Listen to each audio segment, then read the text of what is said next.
Good morning and welcome to Business Morning. I'm Chimize Obi Iwago. Thank you for joining us. Well, President Muhammadu Buhari yesterday addressed the nation on the ongoing protest by the youths in the country. The president, while urging the youths to end the protest, reeled out some of the plans and initiatives put in place by the government to cater for their welfare. Let's take a listen. Government has put in place measures and initiatives principally targeted at youth, women, and the most vulnerable groups in our society.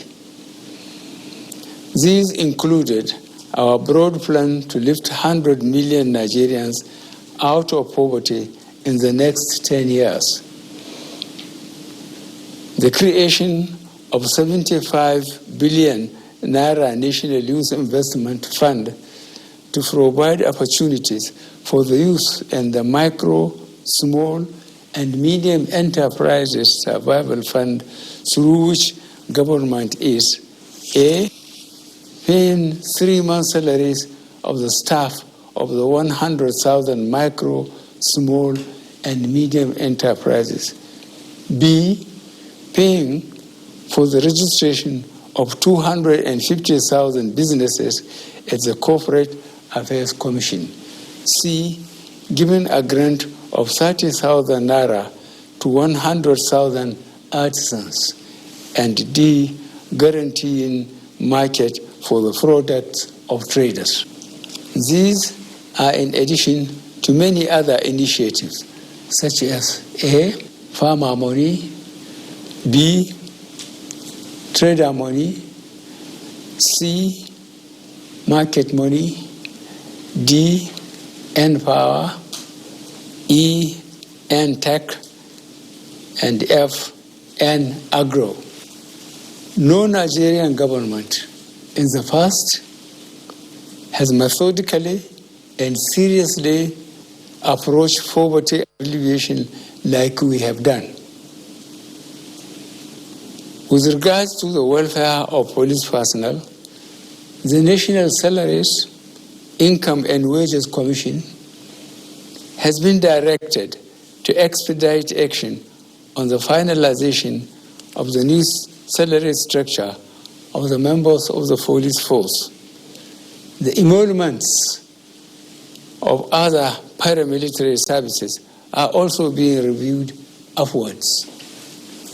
In order to underscore the importance of education in preparing youth for the future, this administration has come up with a new salary structure and other incentives for our teachers. Muhammadu Buhari, the president of Nigeria. Well, joining me now to dissect some of those issues there is a senior economist at SPM Professionals, Mr. Paul Alaji. Good morning, Mr. Alaji. Thank you very much for joining us on the program. Good morning, and thank you for having me. Now, we've seen where we are with the EndSARS protests. Listening to the president's broadcast yesterday, what came to your mind? The speech delivered by Mr. President came with a lot of mixed feelings. This is because there are two critical points Mr. President had refused to address in his speech. The first of these points remains empathy or sympathy, if you like, that was conspicuously missing in the presentation of Mr. President's speech. Two, up until the time peaceful protesters were shot at, based on the video that we have seen and that trended a long time on social media, I can tell you that generally the protesters remained very peaceful, particularly those that were at Lekki Toll Plaza. And I was expecting Mr. President to address the issue. And I was even expecting a point that Mr. President would have mentioned that those who shot at these these protesters will be investigated and they will be brought to book.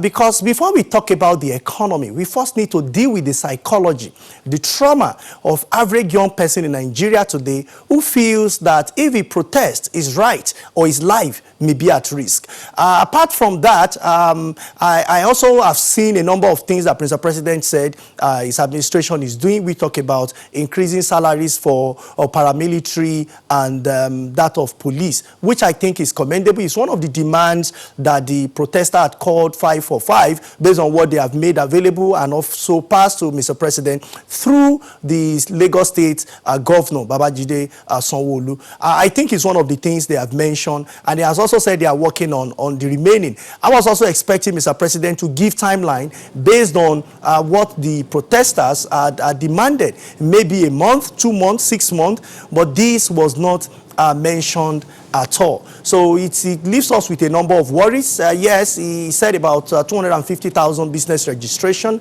It is welcomed. He also mentioned giving 100,000, 30,000 salary for about 3 months. It's also welcome.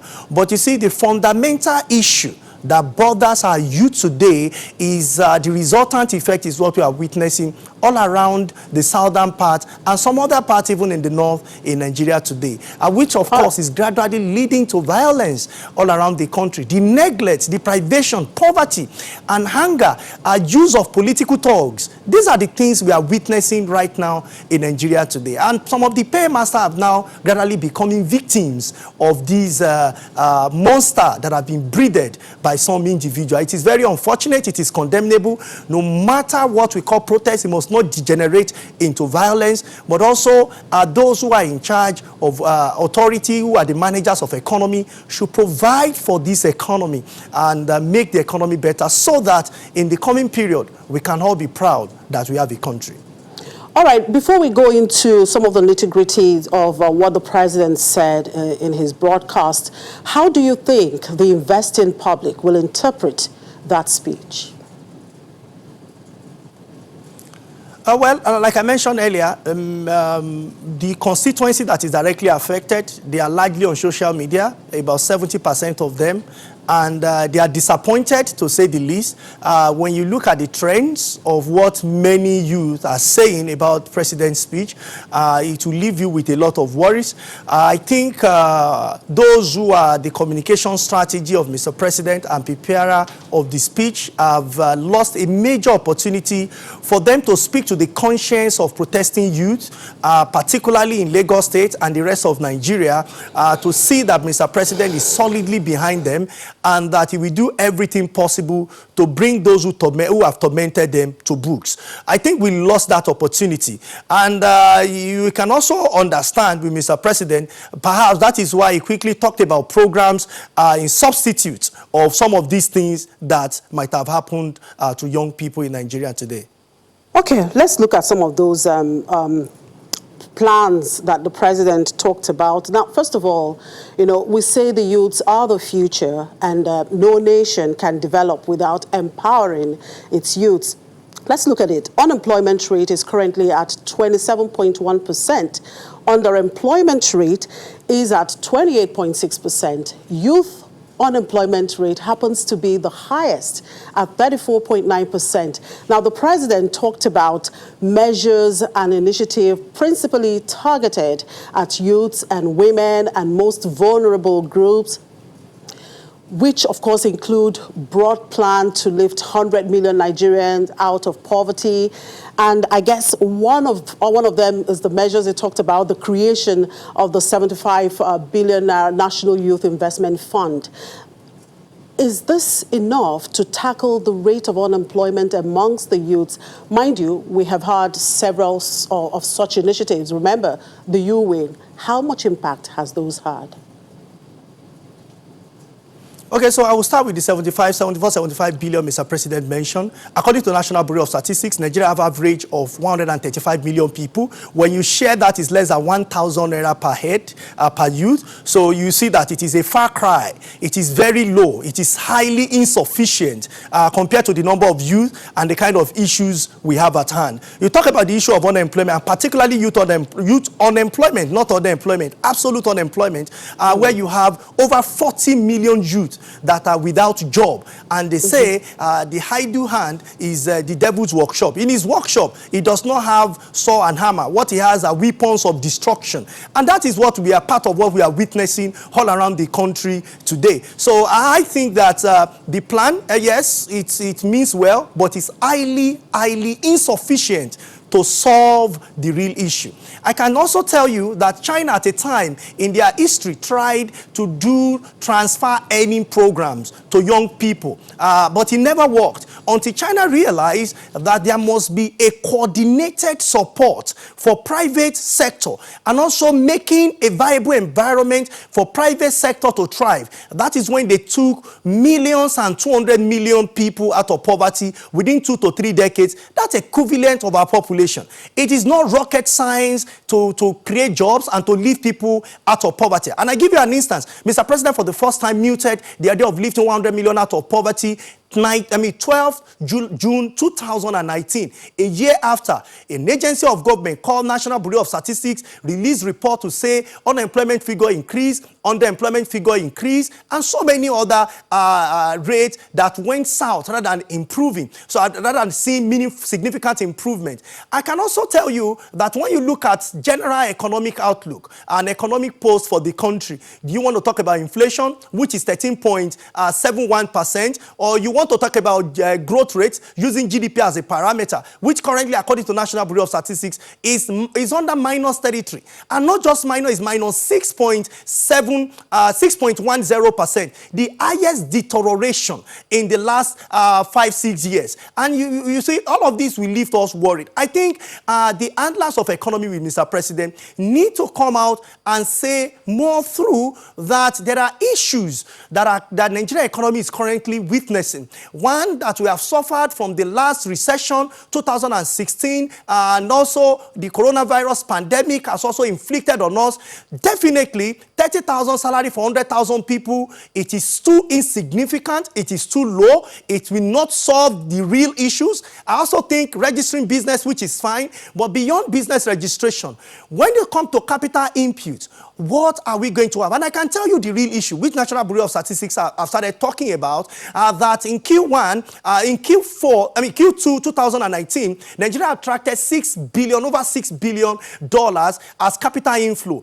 Q2 2020, Nigeria attracted a bit above $1 billion capital inflow. This is responsible for a number of factors. Number one, the weakened exchange rate that we have, because apart from collecting debt and also increase in crude oil prices, we may not have significant improvement in foreign reserve, and that will put central bank and the naira under a lot of pressure to perform. I think what government should be looking at is how do we support small businesses by young people, not just to give them salary to pay their staff, but their business to have significant output by guaranteeing markets for them. And this is how we can mop up a lot of people out of poverty. A lot of young people, 34%, National Bureau of Statistics says, out of unemployment, and large number of underemployment, 28.6%. And we can say, yes, we are giving our youth that future that belongs to them. But if all of these are not done, I'm afraid we are stealing the future and snatching it away from them this moment today. All right, still talking about, of course, job creation and still the issue of this 75 billion naira youth investment fund. Now, one would argue, how do you reconcile the fact that the students are not in school, the lecturers are not in school, government secondary schools and universities do not have basic infrastructure for learning, and we are talking about 75 billion naira youth investment fund? Don't forget, this fund is not for everybody, and it's not even coming to the beneficiaries free. Now, some think this is a misplaced priority. Do you think so too? Well, I think any fund that will support the youth is very significant, is very important. I'm one of the persons that have been privileged to travel around Nigeria. When you go to Tudunwada in Kano, poverty is written on the faces of people. If you go to Ajegunle in Lagos, and not even that, if you go to Alimosho, particularly Alimosho local government in Lagos State, or you go to Obiakwa, and so many other places I've been to, you see, we seem to have found a way to package poverty, and it's written all over many people, many young people in Nigeria today, and that is the worry that we have. I think the amount of money we want to give to young people, it is low, it is small, it is insufficient, and I don't think ministry and agency of government should manage it. I think Central Bank of Nigeria, in partnership with private sector, who are at the forefront and who are suffering some of these attacks and violence, commercial banks in Nigeria, and also some private individuals that we have seen their track record, should manage funds that is to be given to youth. We have also recommended before now, and which I will use this opportunity to mention again, that private sector government may create a form of tax, if you like, for, we can call it youth support fund, which could be 0.1% of companies' profit to go directly into support of youth, but should not be managed by public sector, should be managed by private sector, to be headed by Central Bank of Nigeria. This is when you can gradually guarantee revenue that will go to youth in Nigeria today, and you can start bringing more and more youth out of poverty. Because this, if you look at the entire population of Nigeria, 65% of Nigerian population is young people, those who are lower than age 35. If you extend that boundary to about 45, you talk about over 75 to 80% of the entire population who you can classify them as young. But when you look at resources of Nigeria, it's not skewed towards the majority. It's skewed outside the majority into the hands of those who are much more advanced in age because, of course, their past experience, work they've done, and so on and so forth. But where is the future for these young people? And that is why perhaps they are taking laws into their own hands, which is condemnable. But we must build the economy. We must put structure around our economy. We must run a system that is sustainable, so that in the coming period, we will not be witnessing such attack as we have seen in recent time in Nigeria. Now, talking about the future for these young people, some would argue, how can we talk about social investment without investing in our education system? Look at the education budget, for instance. For 2021, we have 127 billion naira for capital expenditure and about 554 billion for recurrent expenditure. Now, this is for primary, secondary, and tertiary institutions. Is this adequate for a sector needed for human capital development? Are we serious? I don't think we are. I don't think we are, because when you see what goes to legislature, it will worry you. Abuja Accord says health budget should not be less than 15% of the entire budget. UNDP had recommended 26% for countries such as ours, but I can tell you that in the last 15 years, or in the recent democracy, we've not been able to do 20%. And this is not just for federal government. When you combine the total national budget, federal and state together, and you find proportion of education and health, it is even lower. Most of the time, the combination of health and education is lower than 30%. And this is when you see international organization measuring human capital development. You see, Nigeria is so very low because the combination of health, education, and income. Nigeria has remained 152 for a long time because we are not developing our people well enough. But when you look at some Nigeria that seems to be privileged, that have schooled abroad, is it that they just want to go abroad? It is because contemporary teachings and education, particularly tertiary education, is not longer available within Nigeria. And this is one of the reasons why I think ASU has permanently been protesting, and if you like it, or being on strike, to say it is not just about their revenue or their income, but also to create that enabling environment, so that at least if they cannot compete with their colleagues in UK and the US, US, they should be able to compete with their colleagues in South Africa and particularly at a neighboring country, Ghana. But this is not the case, because when you travel and you see the kind of education that is given to people around, you worry what is happening to Nigeria. Now, I've not said all of this to also emphasize tertiary education. For me, technical education is the right thing to start with. I've not started seeing that. And I can tell you that I'm not sure you have started seeing that too, even in Lagos, which of course is the commercial capital of Nigeria. I think federal government and state government through the Federal Executive Council needs to see education as a matter of urgency and start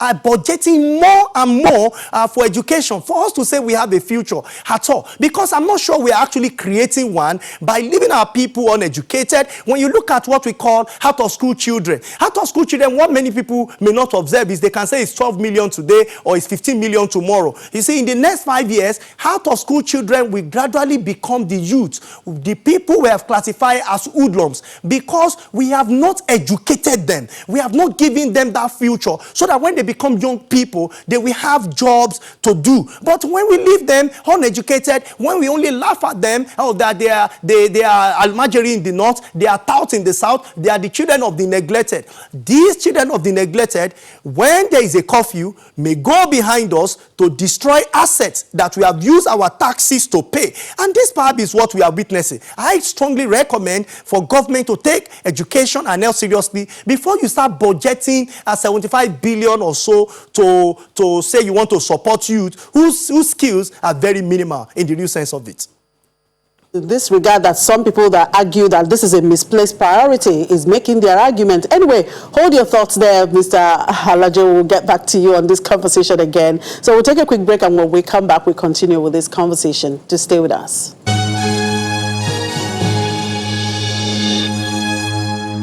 Still looking at the president's speech of yesterday, and we still have in the studio Mr. Paul Alaje, a senior economist there. Well, Mr. Alaje, thank you very much for sticking on the program. Thank you so much for having me. Right, now still talking about some of the initiatives that the president reeled out yesterday. He talked about farmer money, trader money, market money, N-Power, N-Tech, and N-Agro. What do you make of these? Well, those are very good initiatives, but you know, as economists, we are trained not just to look at the program, but to look at the outcome, the results, the impact. So in the last 5 years, what has been the impact of farmer money, agro money, farmer money, trader money, and so on and so forth? Has it helped to reduce poverty?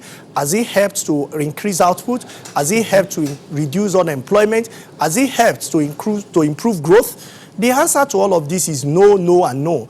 Because I'm not the agency that have been releasing reports. It's another government agency. So for all of the policies government have made, and we base them on the parameter and the report of National Bureau of Statistics against GDP growth rate, it has been worse off. When you place it again against inflation, inflation has remained high. As I speak, it's 13.71%. When you place it against unemployment, to say that all of these would have reduced significantly the rate of unemployment, but unemployment has refused to go lower. It has remained higher from 9% that it was to later 11%, now to about 27.1%, and unemployment to 28.6%, according to National Bureau of Statistics. So the impact of this, yes, it might have solved some of the problems. It might have helped directly some of the people, and also maybe palliative money. It might have helped to succor some of the suffering. But what I'm saying in essence is that this is not to run down government. No, I am saying that the problem at hand goes beyond farmer money, goes beyond trader money. There is a major need to restructure this economy. Any other thing we do, we just be scratching solution on the surface. And this will not give the kind of legacy government is looking for. If we truly want to develop this economy, we should copy countries that have gone on the path of restructuring. And I can tell you one of the things government did right, so that government can take a clue from it. You can look at ease of doing business. Government set up a committee that look at the critical area from business registration, access to credit, etc., etc. The one government focused on, Nigeria has seen significant improvement and jump from where we were 160 plus to about around 130 that we have today. It was because government paid constant look and paid closer attention to some of these issues. But that is not what we have when it comes to issue of development. We are not paying closer look. We're just doing handouts. There was a fund repatriated from, I think, Switzerland or so, from a former head of state. They call it some of the money that the countries, or Swiss bank returned to Nigeria. I was expecting such money to have been deployed directly towards improvement and ensuring Nigeria goes on the path of development. That is why some of these, when Mr. President mentioned it, and he's looking at the big figure they are devoting 100 billion and so on and so forth, but it is not making the right impact. I can give examples so that I'm a bit more specific. Around the First Republic and just before that time, Kaduna was known as the headquarters of textile in the whole of West Africa. Today, Kaduna textile is a shadow of itself, is an example of what we should not be. That's the textile sector. Now, what I put on this show is a suit. The clothes you put on there, perhaps the fabric have been imported into Nigeria. Now, what government have attempted to do is to give handouts and monies to that sector, but that is not it. We must be strong on policies to protect and to ensure we have output that will surpass what we are importing, so that the price will be influenced, and Nigerian operator within the textile sector, we have more people to employ, more people who are currently under unemployment rate, and they will join the employment labor market, and so that we can have more and more job created within that sector. But that is not what we have seen. Are we going to guarantee power for them, which is more important than money? Can we guarantee power for them? Can we ensure that maybe through Anchor Borrowers Program or so, we are guaranteeing input at a more affordable rate than what they are doing right now? That is how we can build that sector. So when you talk about how do we guarantee market, Nigeria have over 40 million pupils, primary, secondary, private, public, that wear school uniform. Can we target our policy specifically towards school uniform? If you cannot produce suit or shirting today that we wear to our offices, or jeans that most of the youth that are protesting will wear to their protest centers. Okay, so but can we produce school uniform so that we can say more and more young people have started to get jobs? Until we make policies with clear direction that people can measure, that is subjected to SMART principle. They must be specific, measurable, they must be attainable and achievable, and they must be realistic and have time. They must have time limit, time bound, before we can say yes, that we have rolled out program that will lead to the development of Nigeria. Now, we've seen our youths migrate in search of greener pasture, and you did mention it about some of the youths going out there, to seek education. Are there anything else you think the government can do to really reverse this trend? Okay, so what government should do is to provide what they are seeing in those countries in Nigeria. So what are they seeing in the countries? Job security. They don't have to work. When you see a Nigerian traveling abroad and he wants to work in an hospital, chances are that 9 out of 10, that hospital will be private sector hospital. So for most places. So when you look at what doctors, so let me bring this to make it a bit more professional. Medical doctors, pharmacists, nurses that are living in Nigeria, when you compare the income that their counterparts earn abroad and what they earn here, we can tell them to be patriotic. That is what we have been telling them. But also their family matters. So because they can earn more with the same profession they've gotten, and mark you, some of these people would have schooled in a public school that is highly subsidized. So they study more, they go take conversion program, and they go there, they excel, and they start sending money to Nigeria, some of the values that they could have had. You know the funniest thing, when politicians and well-to-do in the society in Nigeria today wants to treat themselves, they will not stay in Nigeria because they have not created that platform for the best among us to stay in Nigeria. They will go and meet them abroad. Who will treat them? It is the same Nigerians that have schooled here in a public school and have relocated abroad that will still go back to treat them. So in all ways, we are cheating ourselves. We need to develop this structure, this economy, so that it can be self-reliant. We can be giant of Africa indeed. But I am worried that over the years, in recent democracy, and even before this recent democracy, we have paid lip service to development of the country. And we have budgeted money time and again, but when you look at the money that we have budgeted, what is the structure of our budget? 2021 budget says it all, 2020 budget, 2019 budget, etc., etc. All of those budgets, none of them have surpassed 30% in capital expenditure, most of which has gone into recurrent part of capital. When you say we are buying vehicles for legislatures, motor vehicle, and they have to buy it another 1 year, another 2 years, as the case may be. How much of these resources that we have been put into power supply? And I have advised when President Buhari read his on 12th June, when he said he wants to leave 100 million people out of poverty. And I was asked by your colleague on this channel that day, that what do I advise Mr. President to focus on? I said power. Power.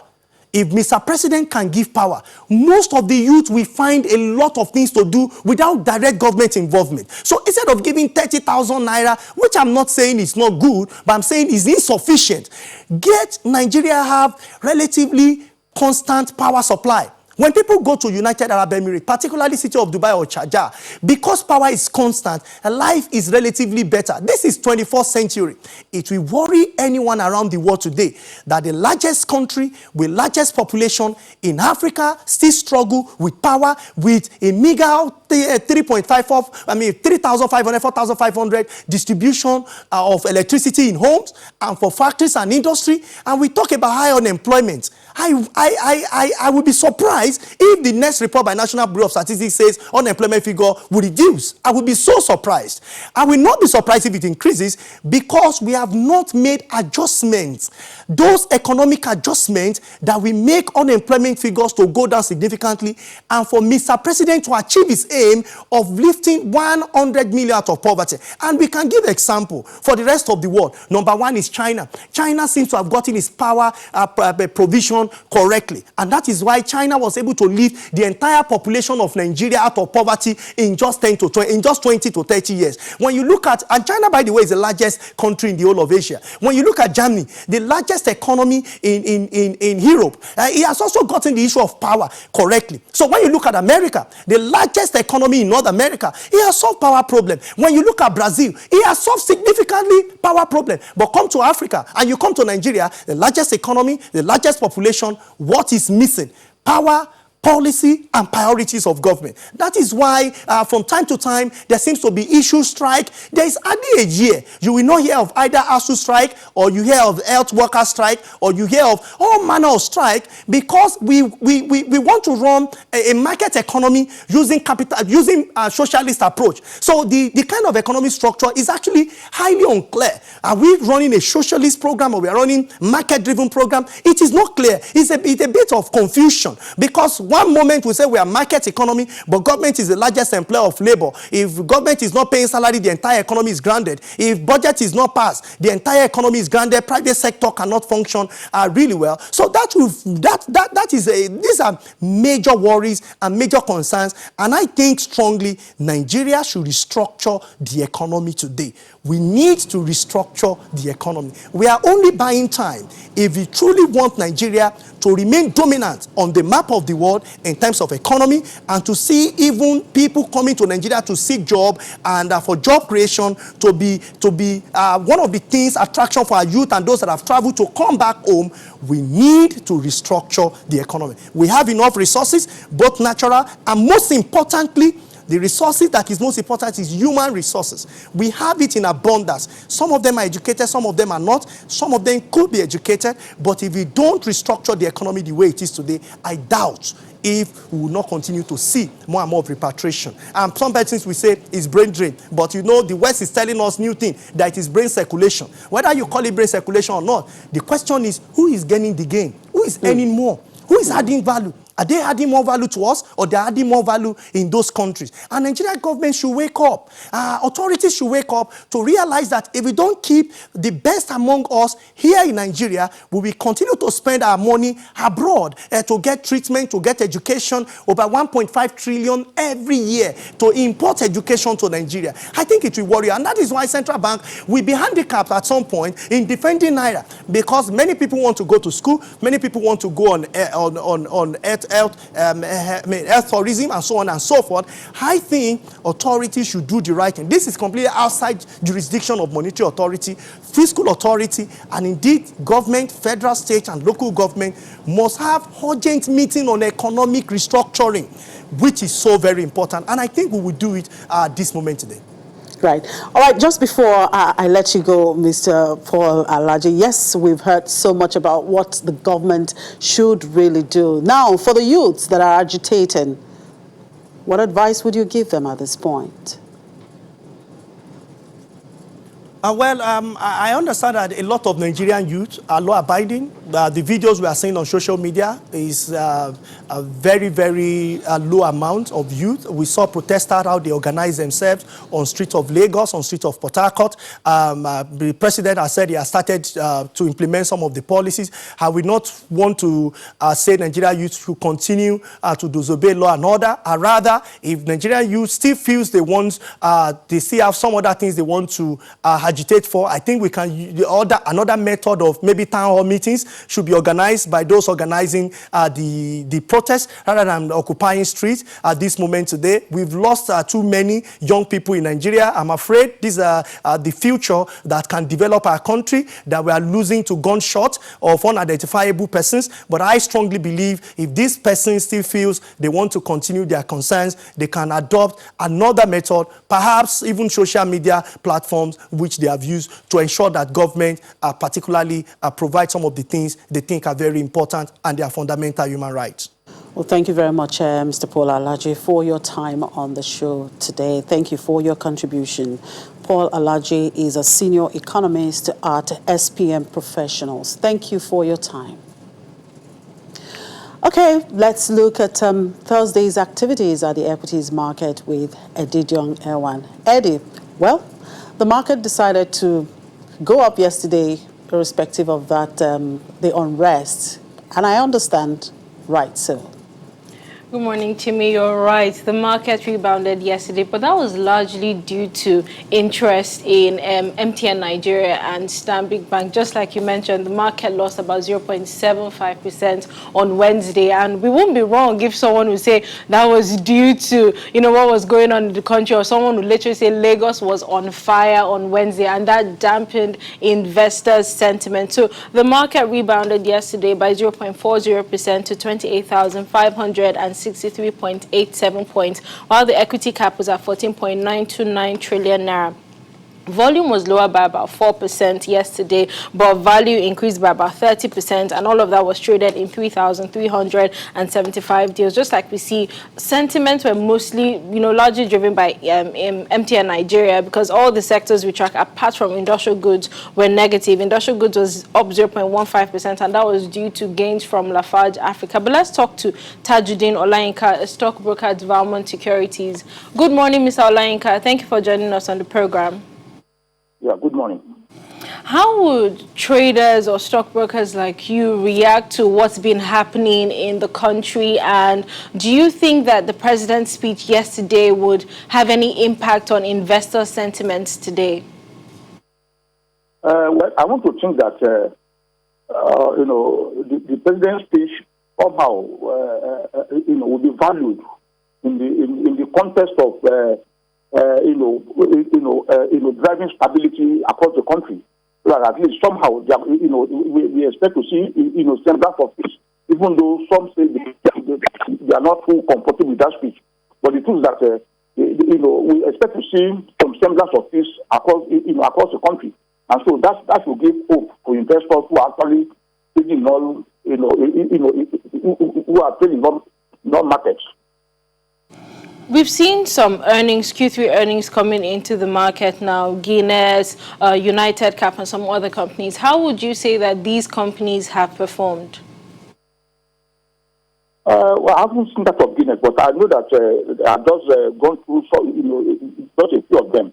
Just like I mentioned some time ago, the half-year result of most of these companies had already given, the clue as to what we should expect from them in the third quarter.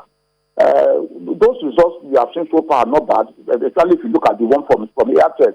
Though you may say Airtel is a telecom company, but Generally, we expect the listed companies to maintain the trend that we have seen, in the half year. So I expect to see positive results from some of them. Yesterday, MTN was a major driver of the markets. Do you have any idea what drove investor sentiment for that stock? I think it has to do with the result that Airtel dropped off yesterday. Airtel was positive, so those who trade in MTN assume that the same thing should be expected from MTN. Well, the markets began trading, some minutes ago. How would you say, what are the opening calls like at the markets this morning? Initially, both ways is still flat. Initially, it was just a bit down, minus 0.01%. But now it's up again to 0.02%. So it's more or less, it's still very early to call the short, but basically we are still seeing the balanced market. All right, Mr. Olainka, thank you for your input on the program. Do have a great weekend ahead. Tajuddin Olainka is a stockbroker at Valmont Securities. We'll have to pause here on the market. Over to you, Chimi.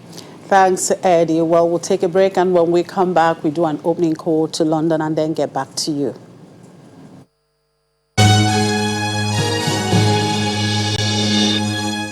Let's get some updates from London, and we have Juliana on board. Good morning, Juliana. Well, let's begin with the retail data out this morning. Sales have continued to increase, with sales now 5.5% higher than the pre-pandemic levels seen in February. What does that say about UK's economic recovery?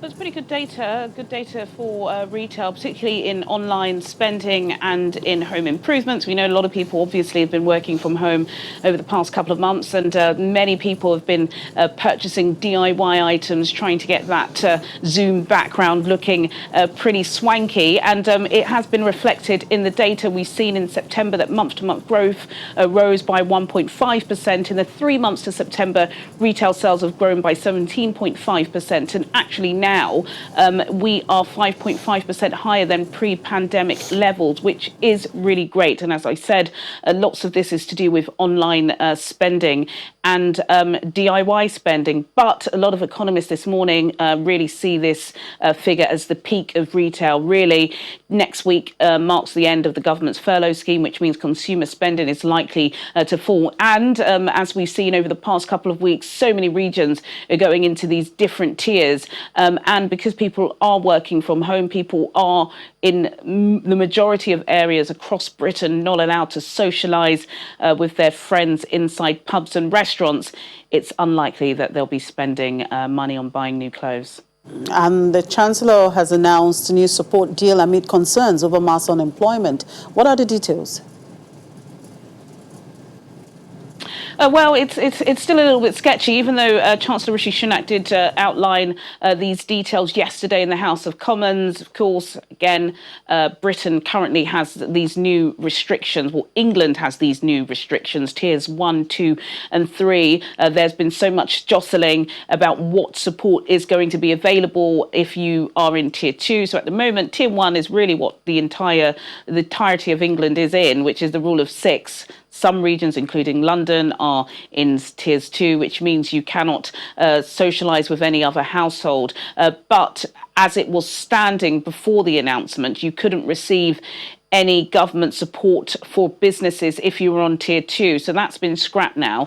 So all businesses, particularly in hospitality and leisure, if you have been affected by any of the tiers, then you are eligible to apply for a grant of £2,100 per month. A lot of people are complaining that it's not enough. That's all the government has said that they can afford.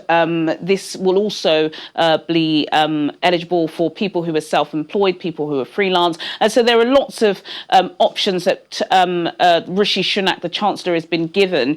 He's also made some adjustments to the job support scheme. That support scheme is going to take over the furlough scheme at the beginning of November. But it's a little bit choppy because at the moment, Chimezie, the United Kingdom is anything but united. There are divisions and regional divisions across the entire country. But one thing's for sure is that the Chancellor is under pressure to be providing more financial stability and support for sectors that are in the most trouble. And yesterday, that's what he set out to do. Right, okay, let's talk Brexit now. The car industry has said a no-deal Brexit will add thousands of pounds to the cost of electric and conventional cars. Do we have more updates on Brexit talks? No update on Brexit talks, I'm afraid. They're ongoing. Last week, Prime Minister Boris Johnson basically said the negotiations were over. That's what he said in a televised address after the EU summit, which took place last week, Thursday and Friday. The Minister for a no-deal Brexit did the media rounds on the weekend, basically saying a deal was off. Lord Frost asked Michel Barnier, the EU chief negotiator, not to come to London. However, during the week, there appeared to be a change of heart on the side of the EU and Brussels, according to sources close to the matter. The EU were a little bit taken aback by Boris Johnson's pretty blunt stance that they were willing to completely walk away from the deal. So now there appears to be some concessions made on both sides. Michel Barnier is in London. He arrived yesterday. Talks are going to continue until Friday. Bring it back to cars, the Society of Manufacturing, the Society of Motoring and Traders. They released a statement today saying, look, you know, they are really desperately in need of a deal. They've already struggled this year, of course. Not many people are buying new cars. I believe the car industry has lost about 600,000 new purchases, billions of pounds they've lost. And many of those cars, in fact, I believe the majority are imported as some way, shape or form through Europe. And they have said that it is going to cost them 10% more.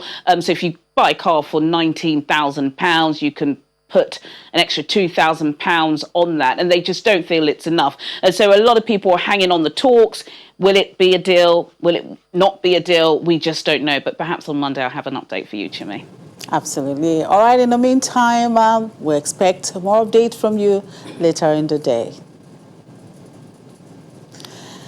And of course, back here on debt and currency market. Back to you, Eddie.